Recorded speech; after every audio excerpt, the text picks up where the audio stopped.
शुभम, आपका अनअकैडमी पे बहुत बहुत स्वागत है। और सबसे पहले तो मैं आपको बधाई देना चाहता हूं कि आपने civil thank you services sir. में सफलता हासिल की। और आपने जो है एक अच्छी रैंक जो है सिविल सर्विसेज में हासिल की। तो सबसे पहले मैं आपसे ये पूछना चाहता हूं कि जब आपको रिजल्ट आया तो आपको कैसा महसूस हुआ, कैसा आपको लग रहा है इस समय ये सिलेक्शन होने के बाद में? Thank you sir. काफ़ी खुशी हुई थी।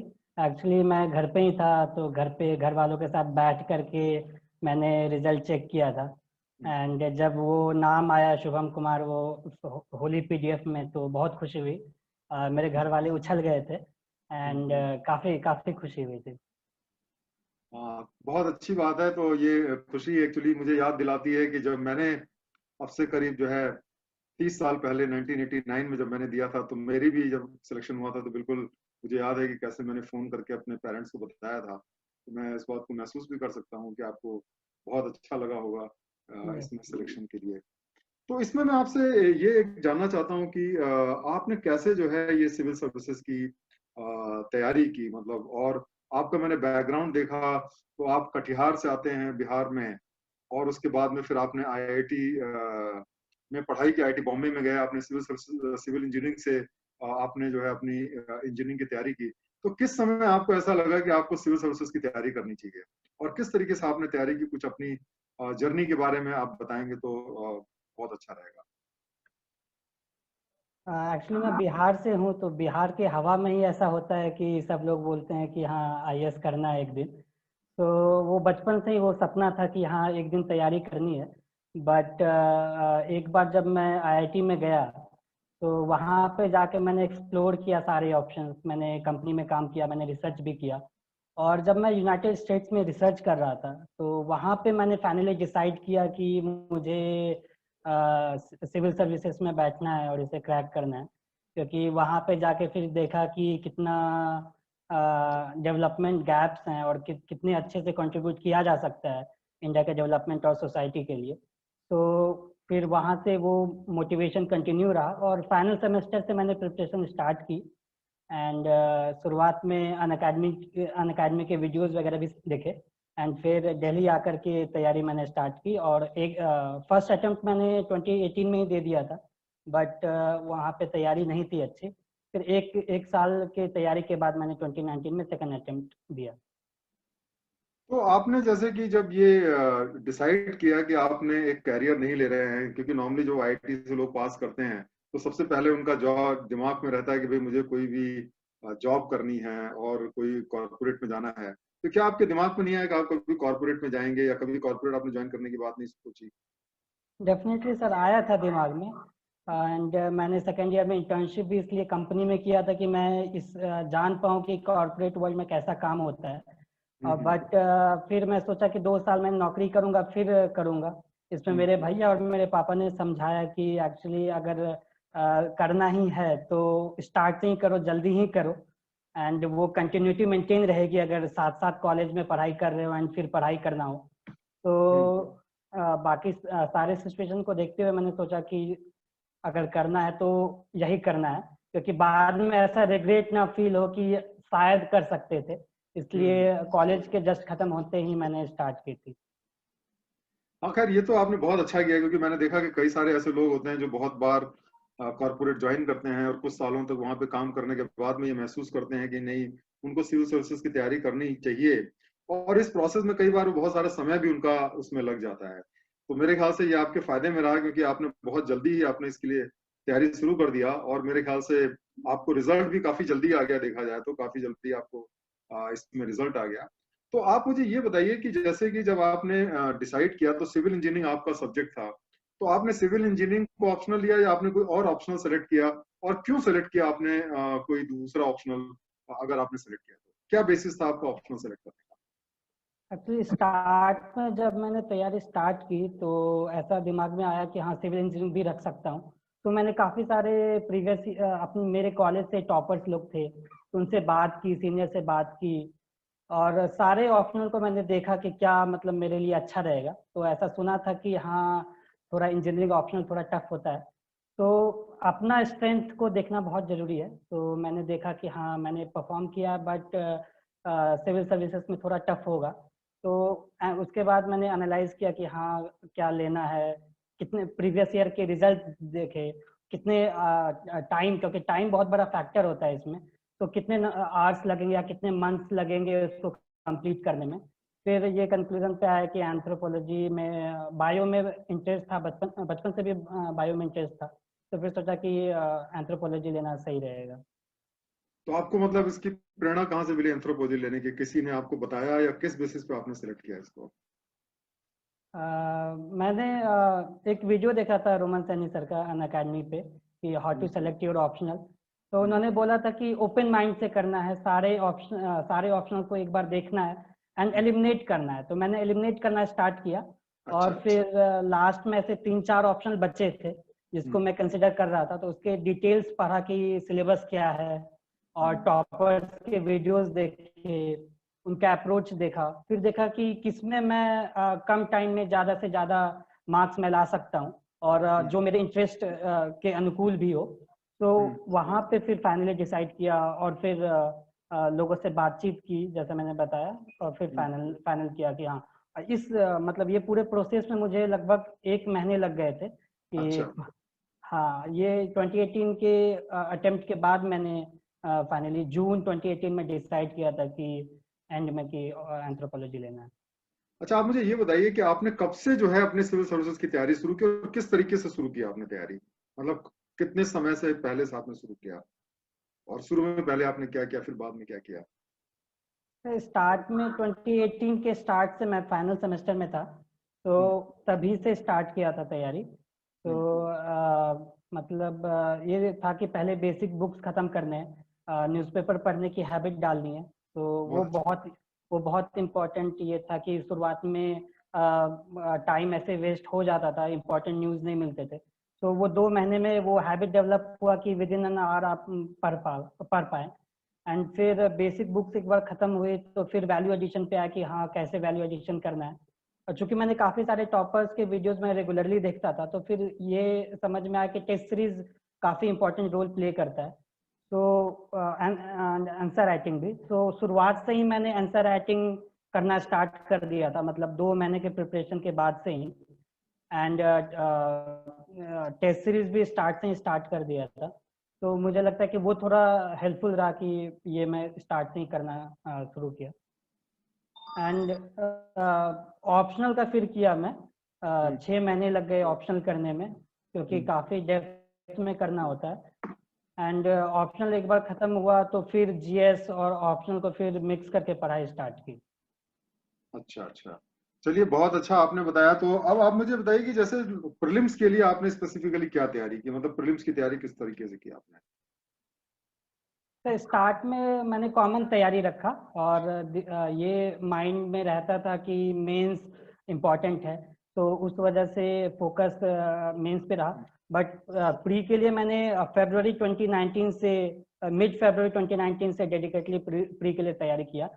तो वहाँ पे फोकस हुआ कि फर्स्ट मैं सारे रिवीजन स्ट्रैटेजी बनाया कि 3 फेज में रिवीजन करना है। एंड फिर बेसिक बुक्स के रिवीजन किया। फिर जो मुझे लगता है कि जो मुझे अलग किया प्री में, क्योंकि मेरी तैयारी उतनी अच्छी नहीं थी स्टार्ट में, तो मैंने ये किया कि मैंने एक शेड्यूल बना लिया टेस्ट देने का। एंड फिर उसके अकॉर्डिंग अगर तैयारी हो या ना हो, उसके अकॉर्डिंग मैं टेस्ट देते गया और फिर अकॉर्डिंगली उससे रिवाइज भी करता था जहाँ पे मैं परफॉर्म अच्छे से नहीं करता था। एंड प्री के लिए एक और चीज़ मैंने जो किया कि अलग से जैसे वेबसाइट पे जाना हो, जैसे यूएनएफसीसी के वेबसाइट पे जाना हो या ईयर एंड रिव्यू देखना हो मिनिस्ट्रीज के, इन्वायरमेंट के लिए गूगल करना हो, क्या कहते हैं मैप्स वगैरह रेफर किया। तो ये सारे मतलब कंटिन्यूस प्रोसेस था और वो धीरे धीरे इवॉल्व करके फिर धीरे धीरे मार्क्स इम्प्रूव हुआ, फिर कॉन्फिडेंस भी आया कि हाँ चलो ये एग्जाम क्रैक किया जा सकता है। अच्छा, मेंस में और प्रीलिम्स की जो तैयारी हुई आपकी, उसमें आपने क्या फर्क किया कि मतलब मेंस में क्या चीज आपने अलग से किया, या आपको ऐसा लगता है कि मेंस की तैयारी में क्या अप्रोच आपका डिफरेंट होना चाहिए? क्योंकि अल्टीमेटली जो होता है सिलेक्शन तो आपका मेंस के बेसिस पे होता है, प्रीलिम्स तो एक तरीके से क्वालिफाइंग राउंड होता है।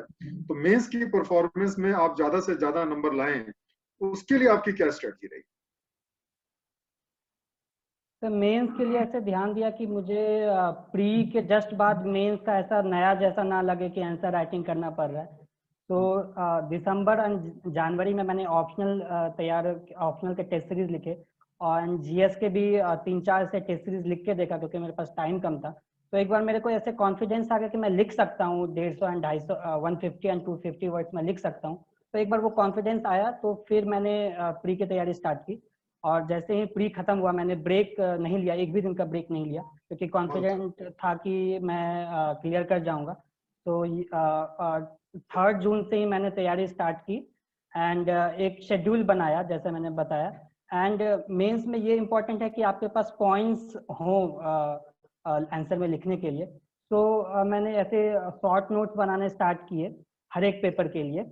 एंड जैसे वैल्यू एडिशन फिर इम्पोर्टेंट होता है, तो कमिटीज के ऐसे 4 पेज में लिख लिया, जजमेंट्स के लिख लिया, फैक्ट्स एंड फिगर्स लिख लिए, ग्राफ्स वगैरह उठा लिए। तो ऐसे करके और जो रिपोर्ट्स हैं नीति आयोग के या इकोनॉमिक सर्वे के, तो वो सब करके एक क्रिस्प नोट्स बनाते गया। मतलब वो एक दिन में नहीं होता है, वो धीरे धीरे करके जो 3 महीने का ड्यूरेशन होता है उसमें वो मेरे पॉइंट्स ऐड होते चले गए। तो फिर वो एंड में वो रिवीजन के लिए भी हेल्पफुल होता है, एंड आंसर को दूसरों से अलग और बेहतर भी बनाता है। तो ये एक अलग, मतलब मैं कहूँगा कि ये रहा मेंस के लिए। अच्छा, चलिए, तो एक चीज मुझे आप ये बताइए कि आप कितने घंटे पढ़ा करते थे? आप बताइए कि जब आपने पढ़ाई की तो कितने घंटे करीब आपको लगता है कि पढ़ना चाहिए, और कुछ अपने शेड्यूल के बारे में बताएंगे कि जैसे सुबह से शाम तक जो है वो आप किस तरीके का शेड्यूल फॉलो करते थे? तो एक कॉमन शेड्यूल नहीं रहा मेरे ये 2 साल के प्रिपरेशन में। स्टार्ट में मैं काफ़ी, मतलब ऐसा था कि आवर्स पुराने हैं, तो 12 आवर्स भी मुझे कम लगते थे स्टार्ट में। अच्छा। हाँ, बहुत। एक महीने तक ऐसे किया कि फिर हेल्थ डिटोरेट होने लगा फिर मेरा। तो फिर ये ध्यान आया कि नहीं, मतलब जितना बॉडी अलाउ करता है उतना पढ़ना पड़ेगा। तो फिर मैंने क्या किया कि टॉपिक वाइज फिर थोड़े ये बना लिया कि इसको अचीव करना है इस मंथ में, एंड फिर वैसे पढ़ना स्टार्ट किया। बट प्री से 2 महीने पहले से काफ़ी, मतलब काफ़ी ज़्यादा पढ़ना पड़ रहा था। एंड मेंस में भी फिर ऐसा होता था कि 7 AM मैंने लाइब्रेरी ज्वाइन करके रखा था। तो 7 बजे के अराउंड मैं लाइब्रेरी पहुंचता था, फिर रात के 10 बजे वापस आता था। खाना वगैरह भी वहीं खाता था, क्योंकि अच्छा। मुझे पता था कि चूंकि चूंकि यस सर, क्योंकि मुझे पता था कि मुझे ज़्यादा एफर्ट डालना है, क्योंकि मेरे प्रिपरेशन उतनी अच्छी नहीं थे। तो मैंने फिर मेंस प्री के जस्ट बाद से फिर एकदम स्ट्रिक्ट डेडलाइन किया। और इसमें मैं बताना चाहूँगा कि मेरा रूम पार्टनर जो था, हम दोनों ने एक दूसरे को कॉम्प्लीमेंट किया। एंड अच्छा। उसका भी लिस्ट में नाम है, 404 रैंक, कुमार निशान। तो हम्म। हम लोगों ने मिलके फिर कॉमन ऐसा कुछ टाइमलाइन बनाया कि हाँ इतने बजे से इतने बजे पढ़ना है, और हम्म। फिर एक दूसरे को कॉम्प्लीमेंट करते हुए तैयारी की। हाँ, ये तो मैंने देखा, ये बहुत ज्यादा फायदेमंद रहता है अगर हम लोग एक ग्रुप में तैयारी करें और एक दूसरे का हौसला बढ़ाते रहें। क्योंकि कई बार क्या होता है कि जो है हौसला कई बार डाउन होने लगता है, और अगर दोस्त अच्छे हों और सब एक दूसरे का हौसला बढ़ाएं तो नेचुरली आपका एक मोटिवेशन बना रहता है। तो ये बहुत अच्छा आपने टिप ये बताई। और मेरे ख्याल से जितने भी हमारे जो स्टूडेंट्स हैं उनको ये ध्यान रखना चाहिए कि अगर वो एक छोटा सा ग्रुप बनाए तो वो डेफिनेटली ज्यादा अच्छे तरीके से तैयारी कर सकते हैं। अच्छा। आई थिंक ये काफ़ी हेल्पफुल हम्म। रहा। प्री के लिए भी मैंने ग्रुप बनाया था, बहुत एंड अच्छा। प्री के बाद भी मैंने ग्रुप बनाया। हाँ। तो उससे मुझे लगा कि काफ़ी, मतलब कम टाइम में चीज़ें हो जाती है, बट ग्रुप अच्छा होना चाहिए, वो काफ़ी ज़रूरी है। अच्छा, एक चीज मैं आपसे पूछना चाहता हूँ कि आजकल ऑनलाइन का जमाना है और हम देखते हैं जैसे बहुत सारे टेलीग्राम ग्रुप्स हैं, बहुत सारे वीडियोस हैं, बहुत सारे वेबसाइट्स हैं जहाँ पे बहुत सारा फ्री मटेरियल लोगों को प्रोवाइड करते रहते हैं। अब बहुत सारे जो सिविल सर्वेंट एस्पिरेंट्स हैं वो साहब डाउनलोड करते रहते हैं। और तो आपको मतलब कई बार क्या होता है कि बहुत ज्यादा आपने डाउनलोड कर लिया मटेरियल और बहुत ज्यादा मटेरियल आ गया और आपके पास पढ़ने के लिए समय नहीं है। साथ साथ में कई बार क्या होता है आपके पास मटेरियल की कमी होती है और आप कम मटेरियल की वजह से अच्छी तैयारी नहीं कर पाते। तो किस तरीके से बैलेंस हमें जो है इसमें अचीव करना चाहिए कि हम मतलब जो है ऑप्टिमम रिजल्ट जो है पा पाए?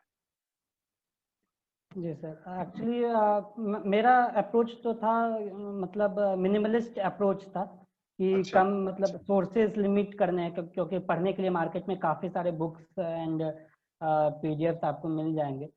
तो एक स्ट्रैटेजी बनाया, फिक्स स्ट्रैटेजी नहीं था, मैंने अपडेट भी किया उस स्ट्रैटेजी को, एंड ऑनलाइन एंड ऑफलाइन दोनों सोर्सेज पे रिलाई किया। बट मुझे जब ये लगता था कि ये टॉपिक, मैं टॉपिक देखता था जो यूपीएससी का सिलेबस है, एंड उसमें देखता था कि मेरे 5 पॉइंट्स हैं कि नहीं, या उसमें कुछ वैल्यू एडिशन वाला चीज़ है कि नहीं।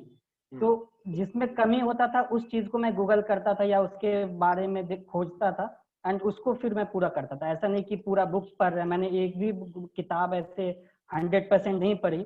जो सिलेबस देखा, प्रीवियस ईयर क्वेश्चंस देखे, जो इम्पोर्टेंट लगा उसको मैं निकाला, एंड वो दिमाग में रखा कि जब मैं तैयारी कर रहा हूँ तो वो रिवीजन कैसे मैं कर पाऊंगा, तो वो बैक ऑफ माइंड में हमेशा से रहा। तो उस वजह से मैंने मतलब कम से कम एंड मैक्सिमम रिजल्ट के ध्यान दिया कि आंसर में कितना मैं रिप्रोड्यूस कर पाऊँ, तो उस पर ध्यान ज्यादा था। हाँ, मतलब कहने का मतलब ये है कि हमें हर चीज जो है वो बराबर बराबर वेटेज नहीं देनी चाहिए, कोशिश ये नहीं करनी चाहिए कि quantity is equal to quality, ऐसा नहीं है। क्वालिटी पे फोकस ज्यादा होना चाहिए और क्वांटिटी हमें Yes, बैलेंस करके रखनी चाहिए, क्योंकि ज्यादा कई बार बहुत सारे सिविल सर्विसेज के जो एस्पिरेंट्स होते हैं वो इतना ज्यादा पढ़ने की कोशिश करते हैं कि उसके चक्कर में फिर क्या होता है, वो पूरा ही नहीं कर पाते सिलेबस। तो मेरे ख्याल से बहुत अच्छी स्ट्रेटजी आपकी रही। और आप मुझे ये बताइए कि इंटरव्यू के लिए आपने स्पेसिफिकली क्या तैयारी की?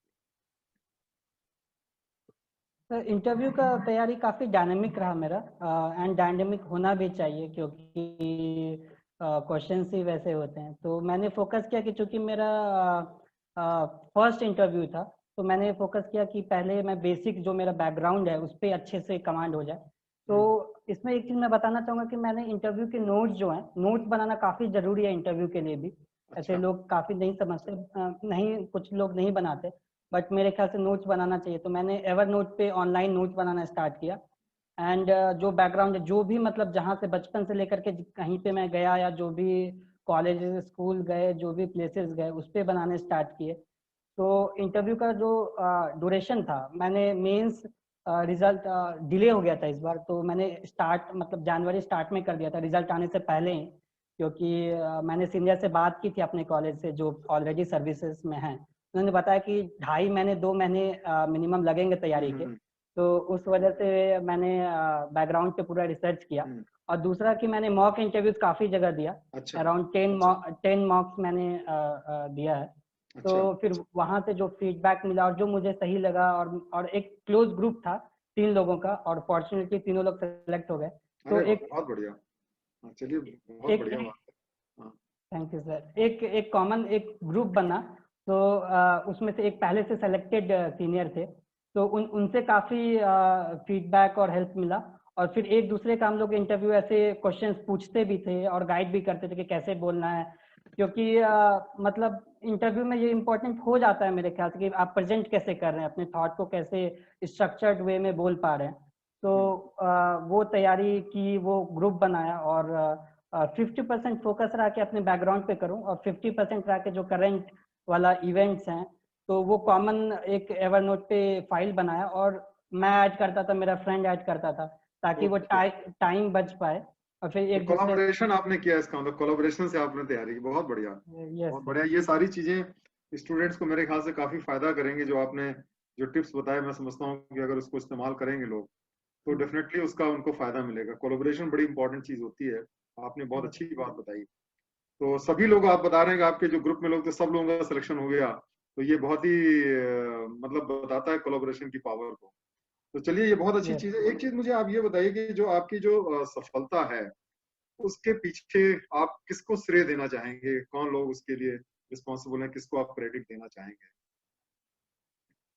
तो सबसे पहले तो मेरे परिवार में सारे लोग, मेरा एक्चुअली जॉइंट फैमिली है, पापा मम्मी चाचा चाची दीदी सारे लोग हैं। तो उनका काफ़ी एक कंसंट्रेटेड एफर्ट रहा कि मैं अच्छे से तैयारी कर पाऊँ, घर का कोई प्रॉब्लम हो या कुछ भी हो, वो मुझ तक नहीं आए। उन लोग का पहला ये था कि ये तैयारी अच्छे से कर पाए, किसी चीज़ की कमी ना हो। तो ये फैमिली एज अ होल मैं श्रेय देना चाहूँगा। एंड दूसरा कि जो मेरे फ्रेंड्स थे, उनके वजह से मुझे लगा कि मैं तैयारी कम टाइम में अच्छे से कर पाया। एंड तो आप कुछ फ्रेंड्स के नाम बताना चाहेंगे जिन लोगों ने मिल करके आपको, जिसका आपको लगता है कि उनको भी क्रेडिट मिलना चाहिए, कुछ फ्रेंड्स जो हैं? हाँ, जैसे मैंने बताया कुमार निशांत विवेक है, उन्होंने 404th रैंक लाया है। एंड मेरे एक सीनियर हैं कुमार सौम्य, उन्होंने 696 रैंक लाया है। इसके हाँ। अलावा भी मेरे काफ़ी सारे फ्रेंड्स हैं, मतलब आईआईटी बॉम्बे के कॉलेज के मेनली, तो उनके साथ भी तैयारी मतलब जारी रहती थी। आदित्य है, सूर्या है, निकिता है, तो इन लोगों के साथ मैंने मिलके तैयारी की।